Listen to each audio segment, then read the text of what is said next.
만약에 뭐 거의 된 것처럼 행동을 하더라고요. 그분은 민주당 정부로 이제 정권이 넘어가면 부동산 시장에 어떤 변화가 있을 거라고 좀 보십니까? 일단은 전 정권의 정책을 생각하지 않을 수가 없고요. 네. 그렇죠. 뭐 아무래도 다주택자랑 무주택자, 1주택자에 대한 차별화가 되게 클 거라고 생각을 하고, 지금도 이제 뭐 1주택자는 뭐 괜찮다, 뭐 이런 식으로 시그널을 계속 주더라고요. 그 대신 뭐 다주택자는 세금 많이 내면 된다, 이런 발언도 했잖아요. 그러니까 그러면 세금에서는 어떤 종류가 있느냐, 보유세, 양도세가 있을 것이고, 이제 그거에 대한 최악을 생각을 하고 다주택자들은 준비를 해야 되는 타이밍이 아닌가? 근데 또 뭐 무주택자는 괜찮아 이렇게 얘기하실 수도 있지만, 무주택자가 지난 정권에서 이런 다주택자 규제로 인해서 가격이 올랐을 때를 또 대비를 하면 지금 대선 전까지의 시간을 잘 활용해야 될 수도 있겠다, 이런 생각도 들더라고요. 이제 60일도 안 남은 이 기간 동안에 다주택자건 무주택자건. 일단 무주택자. 무주택자는 자, 만약에 최악의 경우 전 정권처럼 뭐 보유세, 양도세를 다 중과를 하고 또 그런 약간의 시그널을 줬잖아요. 뭐 다주택자는 세금 많이 내면 되죠. 뭐 이렇게 얘기했잖아요. 사는 거 말리지 않아요. 응. 세금만 제대로 잘 내면 되죠. 네. 근데 그 세금이 완전히 징벌적이었단 말이에요. 거의 70%, 80% 양도세를 내고, 뭐 보유세 같은 경우도 뭐 재산세, 뭐 종부세도 엄청 거의 이제 징벌적으로 세금을 매겼었기 때문에. 그러면 무주택자 입장에서는 그때는 어떻게 되냐면, 그 정권에서는 우리가 역대급 가격은 상승은 했지만 왜 상승을 했냐면은 물건이 나오지 않잖아요. 왜냐하면 양도세가 70%, 80%란 말이에요. 중과세까지 때려 맞으니까. 중과세는 풀지 않을 것 같다는 생각이 들어요. 세금 많이 내면 된다고 했으니까. 그러면 세금이 더 크고 오래 장기 보유했을수록 세금이 더 커지기 때문에 토해내야 된단 말이에요. 팔면. 그러면 굳이 그 사람들이 팔까요? 안 팔겠죠. 안 팔죠. 안 팔면 시장에 매물이 안 나오죠. 안 나오니까 매수하고 싶어도 매수할 수가 없는 거예요. 매물이 자체가 줄어들으니까. 그런 상황에서는 거래는 빈번하지 않지만 최고가를 계속 찍게 되는 상황이 펼쳐진단 말이에요. 그래서 똑같이 그런 상황이 펼쳐졌을 때는 그분들은 빨리 중과세가 적용되기 전에 내 집 마련을 하는 게 가장 좋다. 왜냐하면 다주택자 입장에서는 지금 중과세를 피하고 싶잖아요. 네. 아, 이거 진짜 우리 큰일 났다. 이제 뭐 그쪽 정권이 들어서면 양도세를 내가 중과를 받고 지금 차라리 좀 금매로 던져서 싸게 파는 게 낫지. 그때 되면 팔고 싶어도 못 팔아. 이게 되는 거죠. 그러면 자, 어떤 거부터 팔까요? 못난이부터 팔겠죠. 더 오른 거? 더 오를 거? 못난이. 내가 안 팔아도 되는 거부터 어쨌든 이 소나기는 피해가자. 좋은 것만 남겨놓고 안 좋은 거를 던진단 말이에요. 그러니까 누군가는 그게 뭐 지방 물건일 수도 있고, 누군가는 그게 강북 물건일 수도 있고, 누군가는 또 강남 안에서도 뭐 그렇죠. 자기가 어떤 걸 보유하고 있느냐에 따라서 그런 물건들 순으로 증여를 하거나 매도를 할 가능성이 되게 높다고 봐요. 중과세가 적용되기 전까지. 그러면 무주택자나 1주택자는 그런 물건들 유심히 보고 빨리 선택을 하셔야, 왜냐면 그 후로는 물건이 안 나오거든요. 지금 토지거래 허가가 재지정이 됐잖아요. 네. 재지정되고 나서 서울시 물건이 7,000건이 줄었어요. 더 줄겠죠, 당연히. 그 물건들이 팔 수가 없으니까. 그럼 매물이 줄어들었다. 그러면은 지금이야 좀 분위기 좀 애매모호하고 트럼프 관세 전쟁도 있고 뭐 누가 대통령 후보가 될지 모르고 그런 분위기, 또 금리가 앞으로 어떻게 될지 모르고 약간 불확실성이 조금 뭐 여러 가지가 있잖아요. 그러니까 조금, 그리고 토지거래 허가가 재지정된 지가 얼마 안 됐으니까 분위기 한번 살펴볼게, 이런 분위기가 있지만, 그런 분위기가 좀 거쳐졌을 때는 매물이 사라지고 없단 말이에요. 그때는 이제 늦어질 수도 있다. 그래서 1주택자나 무주택자는 그런 물건들을 빨리 잡아야 된다. 왜냐하면 이번에 전 정권에서도, 전 정권 말기, 그러니까 윤 정권 말고 그 전 정권에서도 말기 때는 공급 시그널을 막 줬어요. 기억하실지 모르겠지만 뭐 500만 가구 뭐 이러면서 막 했지만 지금 공급이 됐나요?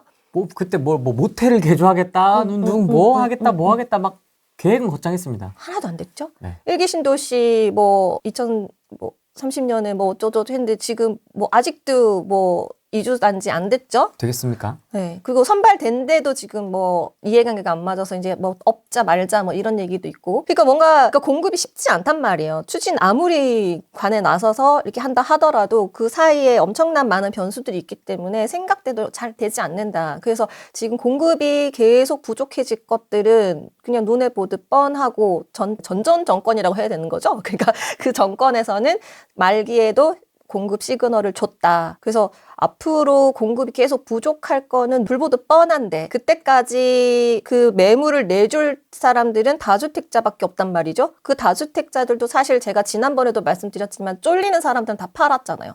그리고 안 팔리는 것만 남았겠죠. 그 안 팔리는 건 뭐냐, 지방. 서울 수도권은 그래도 내가 견딜 수 있는 것들은 다 지금 갖고 있는 분위기라고 생각을 하고 있거든요. 네. 그런 것들을 봤을 때 만약에 양도세 중과가 다시 적용이 된다면 물건은 더 사라질 것이고 매물은 더 가격이 오를 거다. 그때는 팔고 싶어도 못 판다. 양도세가 더 크기 때문에. 그런 부분들이 있기 때문에 무주택자나 뭐 1가구 1주택자 갈아타기를 생각하시는 분들은 요 타이밍을 좀 잘 잡아서 좀 정책적인 방향성도 지켜봐야겠지만 그거를 이렇게 흘러갈 수 있다는 걸 생각하시고 시장을 바라보셔야 되는 게 맞지 않는가 이런 생각이 들어요. 두 가지 의견이 있는데요. 문재인 정부 때보다는 절대 가격 자체가 굉장히 좀 많이 올라왔지 않습니까? 그래서 이게 공급이 부족하긴 하지만 이 절대가 자체가 좀 상당히 무거운 감이 있어서 그때만큼의 이런 강한 상승은 나타나기는 어렵겠다라는 의견도 있고요. 그다음에 또 한 가지는 원래 애초에 이 지금 정부가 이렇게 바뀌는 시즌이 아니고 그대로 갔다 하더라도 공급이 굉장히 부족했는데 여기에 완전히 기름을 붓는 상황이 발생할 수도 있다라는 이렇게 두 가지 의견이 팽팽하게 맞서는 것 같더라고요. 저는 공급 부족은 디폴트 값이잖아요. 네. 그리고 거기다가 사실은 양도세 중과를 하면 더 부족해지는 거죠. 예를 들면은 토지거래 허가 구역이 이번에 처음에 지정됐던 곳들이 가격이 떨어졌나요? 아니요. 안 떨어졌잖아요. 근데 푸니까 확 달려들었잖아요. 네. 그러니까 그게 왜 확 달려들었냐를 생각을 해보면 아 여기는 토지거래 허가를 묶였는데도 안 떨어졌던 지역이야. 이미 이제 이게 인식이 바뀌어버린 거죠. 토지거래 허가라는 걸로는 시장을 잡을 수 없다라는 거는 오세훈 시장도 인정을 했어요. 인정을 했음에도 불구하고 이미 이거를 적용을 했었기 때문에 그 부작용이 지금 생기는 거죠. 아 이제 여기는 토지거래 허가를 해도 안 떨어지는 지역이야. 그럼 풀면은 더 안 떨어지겠지. 약간 이런 게 있어서 풀어도 관심 지역, 안 풀어도 관심 지역. 그냥 여기는 떨어지지 않는다는 확신이 생겨져버린 지역이 돼버린 거죠. 그런 걸로 봤을 때 어떤 규제로 시장을 잡는다는 거는 아닌 건 알지만 그걸 다시 재반복할 가능성이 높은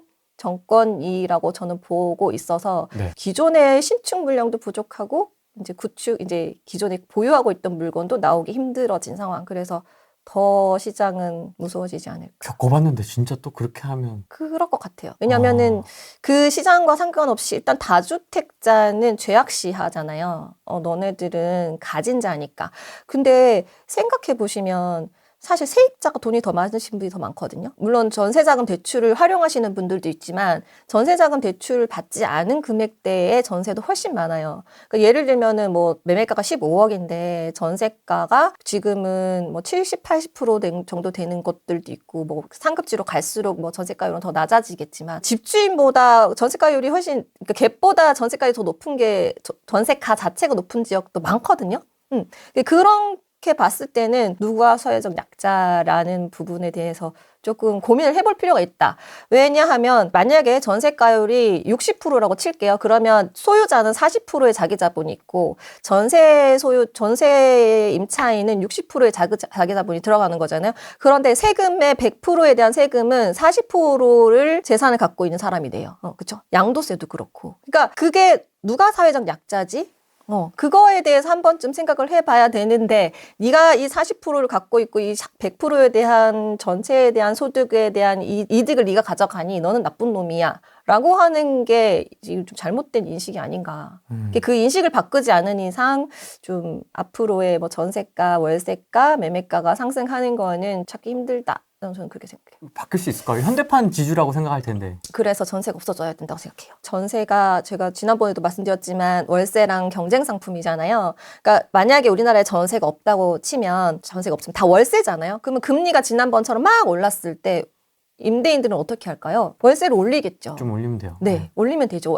금리가 올랐으니까. 왜냐하면 이 세입자들은 어차피 월세밖에 없어, 선택할 곳이. 아니면 집을 사거나. 근데 금리가 올랐으니까 집을 안 사겠죠. 그러니까 임대인이 월세를 올리면 당연히 올려줄 수밖에 없는데, 근데 전세라는 경쟁 상품이 있기 때문에 전세를 갈지 월세를 살지 고른단 말이죠. 그러니까 이제 그런 부분 때문에 월세를 올리는데도 한계가 있고 전세를 올리는데도 한계가 있고, 금리에 따라 조금 달라지는데, 좀 결론적으로는 전세가 없어져야 그런 뭐 갭 투자에 대한 어쩌고 저쩌고 이런 것도 좀 사라질 것 같고, 제가 이번에 모 경기도의 지역에 월세가 160만 원이 시세인데 5천에 160만 원 시세인데 제 세입자가 2천에 103만 원에 살고 있었어요. 그게 진짜 차이가 너무 크잖아요. 그래서 좀 많이 나네요. 너무 많이 나죠. 그래서 제가 이제 내보내고 싶은 거예요. 그래서 내보내려고 했더니 이제 보증금이 2천만 원이잖아요. 근데 이사비를 1,200을 달라는 거예요. 왜 1,200이요? 그러니까 자기가 안 나가도 되니까 주택임대사업자 등록되어 있는 거였거든요. 그래서 저는 이제 이번에 말소를 좀 하고 싶어가지고 이제 이만저만 하니까 좀 나가주시면 안 되겠냐 이제 그랬더니 이제 월세가 103만 원인데 1,200? 1,200을 누군지 모르는군요. 그냥 사세요. 그냥 그랬어요. 그냥 사세요. 다주택자들은 지금 그러면 대비를 해야 되잖아요. 네. 가장 크게 준비하셔야 될 게 보유세예요. 양도세는 안 팔면 되거든요. 양도세는 안 팔면은 중과를 안 맞기 때문에 안 팔면 안 나오는 건데, 그럼 내가 다음 정권에서 이런 최악의 정책이 나왔을 때 어떻게 해야 되냐. 그럼 보유세를 가장 크게 준비를 하셔야 되는데, 일단은 매도할 수 있는 것들을 매도할 수 있도록 이제 좀 내가 그 중에서도 보유세가 많이 나올 거니까 좀 줄여야 되겠죠. 개수를 줄여야 되는 상황이 생길 수 있는데 그 중에서 무엇을 내가 팔 것인가. 그러니까 팔아서라도 보유세를 낼 수 있도록 시스템을 만들어 놓던가, 아니면 그 전에 좀 팔아서 지금 보유하고 있는 것들을 월세로 전환하시던가를 하셔야죠. 왜냐면 월세로 전환하면 오히려 이렇게 2 아니면 10년 뭐 이렇게 되더라도 월세는 그래도 5%씩은 올릴 수가 있잖아요. 그러니까 그래도 전세보다는 좀 덜 한 거죠. 그래서 내가, 그리고 또 전세는 우리가 현금이 들어오는 게 아니잖아요. 어쨌든 들어오면 부채니까 보증금을 받는 거지 월세를 받는 게 아니기 때문에 어쨌든 나중에 토해내야 되는 돈일 수도 있는 거잖아요. 매도하거나 내보낼 때는. 그 월세로 받게 되면 그걸로 내가 이제 보유세를 낼 수 있게끔 시스템을 좀 만들어 두시는 게 좋지 않을까. 일단은 중과가 되기 전에 매도할 수 있는 것들을 매도를 하시고, 그렇지 않다면 다음 만기 때 매도할 수 있는 상황들을 좀 만들어 두시고, 그래서 지금 가져가야 할 아이들은 임대 세팅을 전세가 아니고 월세 세팅으로 해서 내가 보유세를 낼 수 있도록 그렇게 시스템을, 포트폴리오를 지금 이렇게 좀 만들어 두셔야 될 타이밍이 아닌가. 그럼 전세 빼주고 월세로 세팅하려면 좀 정리를 하긴 해야 되겠다. 네네, 엑셀로 네네, 해서 네네. 속가내고 속가내고 해야 월세를 만들 수 있겠다. 왜냐하면은 보유세 세금 얘기 분명히 했잖아요. 그래서 그 세금을 어떻게 걷어갈 것인가. 그러면은 보유세, 양도세란 말이죠. 그러면은 양도세는 아까 안 팔면 된다고 말씀을 드렸고, 그 전에 팔고 보유세를 대비해야 된다. 그렇다고 뭐 다 팔 수는 없잖아요. 어쨌든 핵심지는 가지고 가시는 게 맞으니까. 그래서 그런 핵심지에 대해서 내가 보유할 수 있는 전략이 뭔지 이런 것들을 고민하셔야 되는 것 같아요. 전월세 무한 연장할 겁니다. 이재명은 합니다. 네. 무한하면 이게 어떻게 되는 거지, 시장이? 진짜 내 집이 아닌 거죠, 이제. 대혼란의 파티가 열릴 것 같은데. 뭐냐 이게 도대체. 근데 그렇게 추진은 할 수 있다고 생각하는데, 시장에서 분명히 부작용이 생기기 때문에 네. 그거를 중간에 바꿀 수는 있을 것 같아요. 그러니까 10년까지 그 정책이 유지되지 않을 수는 있다.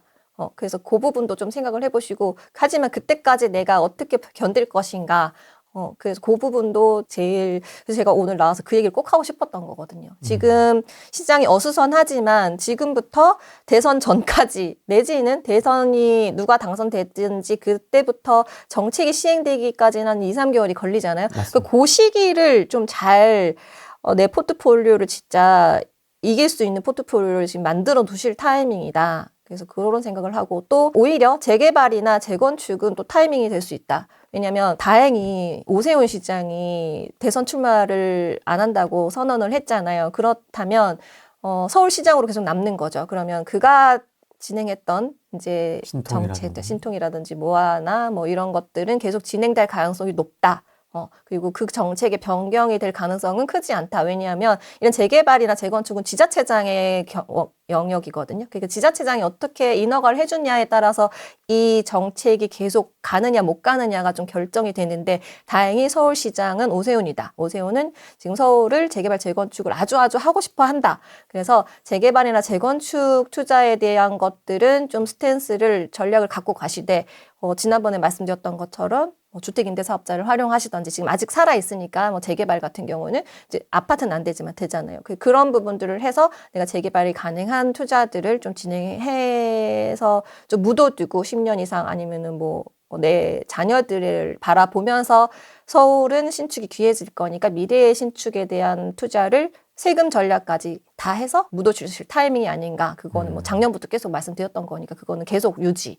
그래서 오히려 아파트들은 지방의 아파트들이나 외곽에 있는 아파트를 빨리 처분해서 보유세를 좀 줄여서 똘똘한 것들. 그래서 초양극화가 될 것 같아요. 갑자기 생각나는 건 1기 신도시 선도지구는 선도지구는 잘 될 거라고 봐요. 왜냐면 다행히 지난번에 이제 국회의원 선거 때 각 지자체별로 그런 재건축에 대한 공약이 다 똑같이 해준다였어요. 여야 할 것 없이. 그리고 전 정권, 이제 문재인 정권 때도 말기 때는 계속 공급 시그널을 줬거든요. 근데 물론 그게 시그널 준다 해서 다 잘 된다는 건 아니지만 그 정책의 방향성이 그들도 공급으로 바뀌었다는 거죠. 수요를 억제하는 거에선 한계가 있구나라는 걸 알아차렸어요. 그래서 공급을 할 건데 다만 그런 건 있죠. 좀 무한 이득은 너네들이 가져갈 순 없어. 조금 더 공공성은 공공기여를 해라. 공공성을 좀 가져가. 약간 그런 거는 있지만 어쨌든 전체적인 시장의 서울 수도권에는 이제 공급은 부족한 건 뻔한 사실이니까 좀 입지 좋은 곳에 실거주를 하시면서 내가 재건축을 바라볼 수 있는 것들은 투자를 해두시고 그리고 나서 여력이 있으시면 서울의 재개발 같은 것들을 좀 묻어두시고 그렇게 하셔서 좀 미래를 조금 더 보는 그렇게 생각하지 그 다음 정권이 다다음 정권까지 바라볼 수 있는 투자를 좀 씨앗을 뿌려두시는 게 어떨까 이런 생각이 들더라고요. 그럼 정비사업은 여전히 초록불이네요? 네. 좋네요. 다행히 그래서 저는 서울시장이 바뀌면 어떻게 되지 그 생각을 했었거든요. 근데 다행히 이제 불출마 선언을 딱 하시면서 제가 이제 조금 더 전투적으로 하셔도 될 것 같습니다라는 메시지를 남겼거든요. 조금 더 적극적으로 네. 알아봐도 될 것 같다. 네네네. 최근에 용산 구역 지정도 됐다. 그러니까 우리 지난번에 간 거 촬영했던 거 기억나시죠, 여러분? 네. 그게 너무 좋더라고요. 그래서 그때 이제 올해 초반에 이제 구역 지정이 될 거라고 말씀드렸는데 딱 구역 지정이 됐고 또 그때 여러 가지 말씀을 드렸지만 분양받을 수 있는 자격을 이번에 아현 1구역에서 사실 아현 1구역을 제가 블로그에 썼는데 이제 무슨 얘기인지 잘 모르셔서 이제 반응은 좀 못 쓰신 것 같긴 한데 그게 정말 상당히 유의미한 게 아현 1구역 같은 경우는 공유 지분권자예요. 그러니까 등기가 하나밖에 없는데 그 등기 하나에 4명, 5명이 붙어 있는 거예요. 그러면 이게 사실 정비사업에선 하나밖에 안 줘야 돼요. 공유 지분권자인데 내가 여기 이제 같은 그 등기를 하나 갖고 있는데 후랭님이랑 나랑 공유 지분이야. 그럼 둘 중에 가위바위보해서 하나만 가져가야 되는 거고 그게 맞거든요. 하나밖에 안 주는 게 맞는데 그거를 줬어요. 다 줘요? 다 줬어요. 그래서 그런 것들이 어떤 시그널이냐. 그러니까 빨리빨리 재개발을 진행을 시키겠다. 라는 시그널인 거죠. 그런 거를 빨리 알아차리셔야 되는 거. 지금 이런 분위기가 막 이렇게 하더라도 지금 갈 곳들은 계속 진행이 되고 있거든요. 또 하나가 또 제가 또 이것도 블로그에 썼는데 그 신통기획에서 권리산정 기준일에 해당되지 않아서 현금 청산되는 사람들을 서울시에서 어떻게 해줬냐면 권리산정 기준일을 바꿔줬어요. 그러니까 권리산정 기준일이 이 사람들이 현금 청산되지 않도록 바꿔준 거예요. 기준을 구제해준 거죠. 이 사람들이 다 현금 청산 받아야 되는데 이 권리산정 기준을 조절해주면서 또라도 빨리 진행하겠다. 그러니까 이런 시그널을 알아차려야 되는 거죠. 그럼 다른 소유주들이 뭐라고 하나요? 인센티브를 주는 거죠. 그래서 계속 2030이라든지 이런 것들을 계속 혜택을 주는 거고 이게 안 되면 이렇게 해줄게. 이게 안 되면 이렇게 해줄게. 용적을 올려줄게. 종상을 해줄게. 그거라도 안 되면 이 사업지에 특정한 사유가 있으면 그걸 고려해서라도 올려줄게. 그거는 정량적인 게 아니잖아요. 이거는 어쨌든 정성적인 거잖아요. 여기는 이런 사정이 있으니까 그런 게 있으면 그 구역의 특성에 맞게끔도 올려줄 수 있어라고도 멘트가 있더라고요. 제가 빨간 줄 딱 그어놨는데 이제 그런 시그널들을 좀 여러분들이 알아차리고 좀 조용하더라도 지금 내가 뭘 할 수 있는가, 지금 막 너무 공포스럽고 나라가 지금 대통령이 탄핵이 되고 다음에 누가 더 무시무시한 사람이 기다리고 있더라도 그 상황에서 내가 뭐 할 수 있지, 내가 어떻게 대비할 수 있지, 대비는 다 해놨으면 내가 그러면 그 다다음 시간을 위해서 내가 뭘 씨를 뿌려놔야 되지, 이런 것들 좀 생각하는 시간이 됐으면 좋겠다. 이 나라가 지금 이런데 부동산 얘기는 하고 있고 말이야. 그래요. 진짜 요새 투자 얘기하면은 반응이 없어요. 다들 힘든 거야. 네. 근데 막 세입장 싸운 얘기하면 와 칼리오페니 화이팅 막 이러면서 그 지금 다들 울분이 여기 꽉 차 있는 게 느껴지는 거예요. 지금 막 투자가 뭐고 상관없고 나는 칼리오페니 세입장 싸운 얘기 막 칼리오페님 속이 다 시원해 이런 얘기를 막 올리시는 거예요. 그래서 진짜 이런 다들 상황이구나. 그럼에도 불구하고 또 지금은 다음 정권이 되면 우리 코 베이는 상황이 생길 수 있으니까 정신 똑바로 차리고 지금 코만 베일까요? 그러니까 송두리째로 뽑힐 수도 있는 상황이라서 드럼통. 네, 또 어떤 발언을 했냐 하면은 부동산 정책에 손을 잡고 되는 건 좋지 않다, 부작용이 많다 이런 얘기도 한 적이 있거든요.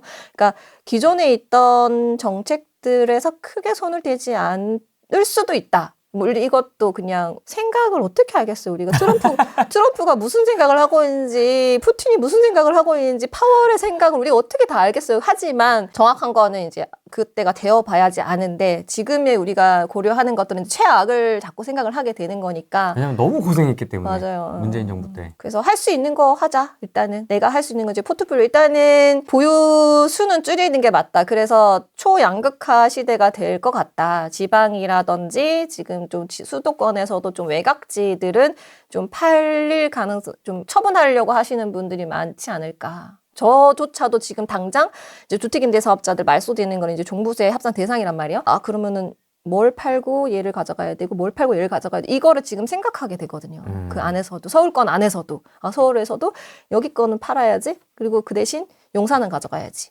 팔아야 하는 서울이 있다니 놀랍습니다. 그렇게 되는 거예요. 그렇게 생각을 하게 되고. 그러니까 이제 그게 전체적인 나 외에도 다른 보유자들도 그렇게 생각할 거란 말이죠. 그리고 뭐 두 채만 가지고 있어도 한 채는 괜찮다고 했으니까 그러면은 두 채 중에 그럼 얘는 팔고 아니면 얘 둘 다 팔아서 그러면 차라리 강남권을 갈까? 이렇게 생각할 가능성이 되게 높죠. 그래서 오히려 강남권은 지금 토지거래허가 묶인 아이들은 더 잘 갈 가능성이 되게 높다. 이게 또 정권이 바뀌면 지방 부동산에 바람이 좀 불지 않을까라는 의견도 좀 있는데. 정책이 어떻게 나올지 모르겠지만 저는 그렇게 생각하지 않아요. 지금 무조건 1가구 1주택은 괜찮아요라고 얘기했어요. 그들이. 그렇기 때문에 우리 지난번에 첫 번째 우리가 후레이님 만났을 때 그 얘기 했었나? 후레이님 뭐 하나만 가지고 싶으면 어디 가지고 싶으세요? 이런 상황인 거잖아요. 그러니까 내가 50억짜리 하나 갖고 있든 1억짜리 하나 갖고 있든 그냥 1가구 1주택은 똑같은 거죠. 그러면은 내가 1억짜리 여러 개 갖고 있느니 그냥 좋은 거 하나 갖겠다. 지방 분들도 내가 어차피 지방은 잘 안 오르니까 서울 거 좋은 거 똘똘한 거 하나 가져가야 돼. 이렇게 가져갈 가능성도 많고 특히 다주택자 분들이 지방에 갖고 있으신 분들은 제일 먼저 저는 지방 던질 거라고 보거든요. 왜냐면 이제 보유세 생각해야 되잖아요. 특히 아파트 가지고 계신 분들은 아파트는 주택임대 사업자도 등록이 안 된단 말이에요. 그래서 지방 갖고 계신 분들은 사실 여러 채 갖고 있어요. 지방 한 채 갖고 있는 분들 없거든요. 다주택자 분들은 지방에 뭐 보통 보면은 뭐 거제도도 있어요. 그렇죠. 청주에도 있어요. 또 뭐 어디 뭐 포항에도 있어요. 이게 그러니까 점을 여러 군데 찍어 두시더라고요. 이게 지방에 갖고 계신 분들은. 그러면은 그거부터 파시겠죠. 팔아서 서울 걸로 옮겨 타시거나 아니면은 이제 그 중에서도 뭐 지방이 다 나쁜 건 아니니까 그 중에서도 뭐 공급이 없다. 뭐 그나마 좀 늦게 처분해도 돼. 걔네들 남기고 싶지. 지금 그래서 저는 지방은 힘들지 않을까? 초양극화는 저는 사실 이게 상급지가 오르면 주변도 따라 오르고 해서 다 결국은 시간이 지나면 상승률은 비슷해진다라는 생각을 갖고 있었는데 정책이 약간 이제 앞으로 뭐 양도세 중과라든지 이제 보유세가 강화되면은 좀 힘들지 않을까. 그리고 특히 취득세를 계속 안 풀어줬잖아요. 이번 정권에서도. 취득세를 안 풀어줘서 그 시간이 지방까지 흐르는데 너무 오랜 시간이 걸릴 거라고는 예상을 했지만 속도는 모르겠다고 했으니까. 그렇지만 여기에서 만약에 보유세가 양도세 중과가 또 더 추가가 된다면 지방은 좀 더 힘들어질 수 있다. 예를 들어 취득세라도 풀어서 내가 단기 매도라도 뭔가 할 수 있다면 또 스탠스가 또 달라질 수는 있겠지만 지금 취득세도 안 돼요. 취득세도 두 채까지밖에 안 되잖아요. 거기다가 양도세, 중과, 보유세, 종부세 뭐 이렇게 되면은 사람들이 이제 집은 사고 팔아서 수익을 얻는 거가 한계가 있다라고 생각을 하게 될 거거든요. 그러면 점점 외곽지 부동산들은 더 침체가 될 가능성이 되게 높아 보이고 그래서 좀 공급이 계속 요연해지고 전세가와 월세가가 계속 상승하게 되면 그제서야 어떻게 좀 얘네들이 임대료에 의해서 억지로 이렇게 움직이는 근데 그때가 엄청 오래 걸리겠죠. 근데 이미 그걸 자각하고 심각성을 느낄 때쯤은 이미 늦잖아요. 그렇죠. 공급이라는 것 자체가. 상승은 하게 되는 게 불보듯 뻔한데 그쪽 정권에서 잡으면 그것도 한들 못 판다니까요. 팔 수가 없기 때문에 시장에 공급이 안 되고 우리도 샀다 팔았다가 할 수 없기 때문에 그게 결국은 좋은 거 하나 그냥 하나 갖고 마음 편하게 살래. 그냥, 다 됐고, 그냥, 나 뭐, 50억짜리 집에 그냥 깔고 있을래. 예전에는 그 깔고 있는 게 바보 같은 짓이다. 그걸 굴려야지. 그런 생각이 훨씬 많았잖아요. 근데 지금은 취득세도 안 돼, 보유세도 안 돼, 양도세도 안 돼, 한 채는 괜찮아 하니까 그냥 있는 듯 없는 듯 다 끌어모아가지고 제일 좋은 거 하나 사서 그냥 깔고 앉아 있는 거죠. 왜냐면 좋은 거는 계속 오르니까. 재개발은 얘기를 해주셨는데, 서울 재건축은 어떻습니까? 재건축도 좋다고 봐요. 괜찮을까요? 네네네. 왜냐하면 신축이 너무 많이 올랐잖아요. 그래서 신축이 많이 올랐는데 다음 신축이 될 아이들이 이제 재건축 아파트들, 입지 좋은 한강변에 있는 아파트들, 제가 한강을 사랑하잖아요. 그 한강변에 있는 아파트들이 이제 그 다음에 갈 건데 그래서 지금 계속 토지거래 허가가 또다시 묶였음에도 불구하고 신고가가 계속 나오는 것들이 이제 재건축 아파트들이 좀 그렇게 되는 거고. 재건축에서 실거주, 토지거래 허가를 받으면서 실거주 한다는 게 사실 되게 힘들거든요. 녹물 나오고, 주차장도 힘들고, 막 가면은 벽 다 짝짝 갈라져 있고, 뭐 뻑하면은 누수로 인해서 윗집, 아랫집 서로 분쟁 생기고, 이런 부분들이 너무 많아서 사실 되게 힘든 투자이긴 한데, 그럼에도 불구하고, 이제 그 입지를 선택해서 미래에 투자를 하는 거죠. 왜냐면 그 한 채밖에 못 가지니까. 서울 한강뷰 재건축 좀 빡센데 다음 차선책은 없을까요? 그래서 마용성광. 마용성광. 제가 얘기했잖아요. 맨날 늘 얘기하잖아요. 시종일관. T라인, J라인. 거기서 가장 좋은 거 사시면 되죠. 내 형편에 맞는 걸로. 그럴 수밖에 없는 타이밍인 것 같아요. 지금은 뭔가 옛날처럼 뭐 갈아타고 뭐 이것도 아니고 그냥 뭐 제가 풍차 돌리기를 하지만 지금은 또 풍차 돌리기를 두 채밖에 못 하잖아요. 아니면 아이들 다 클 때까지 다 분가시켜가지고 이렇게 돌리던가. 그건 너무 또 복잡스럽고 뭐 또 증여세 이런 게 이슈가 있을 수 있으니까 지금은 어쩔 수 없이 이제 풍차 날개는 두 개밖에 없다. 그래도 그 두 개도 사실은 다음 정권에서 보유세라든지 이런 것들을 생각했을 때는 그냥 한 채로 가는 게 지금은 안전빵이다. 근데 이제 워낙에 많은 다주택자들은 그렇게 할 수 없으니 빨리 보유세에 영향을 미칠 만한 못난이들은 터셔라. 최대한 그 영향을 좀 덜 받게 데미지를. 네네네. 그래서 털어셔서 그걸 가지고 이제 가지고 있는 내가 가져가야 할 아이들을 월세화 시키는 거죠. 그래서 여기서 현금이 나와가지고 보유세라도 좀 낼 수 있도록. 전세는 빚이잖아요, 사실. 대출을 더 땡기는 거니까. 이제 그런 것들을 전세금을 증액한다 하더라도 빚이니까 보유세를 내는 거에 한계가 있고, 그래서 월세화 시켜가지고 월세로 보유세를 내가 감당할 수 있게 해서 진짜 가져가고 싶은, 그리고 새로운 세상이 열렸을 때 얘가 빛을 발할 수 있도록 잘 가꿀 수 있는 아이들을 선별해서 포트폴리오를 지금 짜실 타임이다. 새로운 세상, 제발. 모든 분들이 일단은 정책 방향성에 대해서 되게 촉각을 세우시고, 왜냐면 지금은 과거의 이야기들로 지금 미래를 예측하고 있는 거라서 정확하게 그분들이 어떤 정책을 펼칠지는 두고 봐야 되는 거니까 이제 그런 정책이 나오면 사람과 뭐 당과 나의 신념이 아니라 정책 정책집을 보고서 일단은 대통령을 선거를 하던 아니면 국회의원을 선거를 하던 하셔야 되는 게 좀 맞는 것 같고 그 정책을 저는 항상 다 보거든요. 그래서 제가 있는 소속 그 지역이 아니더라도 제가 갖고 있는 부동산 지역에 분당이면 분당의 뭐 후보들이 어떤 정책을 지금 공약을 내놨다. 그래야지 이게 이 정책이 잘 갈지 안 갈지를 미리 반대할 수도 있으니까 이제 그런 것들을 보거든요. 그래서 정책의 방향성이 되게 중요하다. 그런 것들 좀 유심하게 보셔야 되고 지금은 아직은 미래의 일이니까 그 전에 과거로 똑같이 되풀이된다고 생각했을 때는 무주택자, 1주택자는 그런 상급지 폭등 가격에 대비를 하셔서 다주택자들이 내어주는 물건들이 들어가기 전에 그러니까 중과세로 인해서 매물이 잠기기 전에 빠르게 진행을 하시는 게 맞다. 왜냐면 앞으로의 공급은 더 요원해질 가능성이 훨씬 높으니까 신축뿐만 아니라 다주택자의 매물도 잠길 가능성이 많으니까. 그리고 다주택자는 내가 지금 다 팔려고 해서 팔 수가 없잖아요. 몇 채 갖고 계신지는 모르겠지만 양도세도 합산과세가 되니까. 그러니까 내가 올해는 뭘 파고 내년에는 뭘 팔고 그리고 나서 중과세가 됐을 때는 어떻게 대비하실 것인지 포트폴리오를 잘 지금 대비를 하셔야 될 타이밍이다. 그리고 옛날처럼 뭐 샀다 팔았다는 지금은 조금 지양하셔야 될 타이밍인 것 같다. 어찌됐든 세상이 무너져도 내가 내일 뭘 할 수 있는지를 생각하는 사람만 저는 내일을 맞이할 수 있다 이런 얘기를 정말 자주 하거든요. 그러니까 지금 하늘이 무너진 것 같지만 잘 정신 똑띠 차리시고 똑띠. 다음 장, 다다음 장에도 결실을 맺을 수 있는 스탠스, 이렇게 포트폴리오를 잘 구성하셔서 이기는 투자자가 되셨으면 좋겠습니다. 알겠습니다. 네.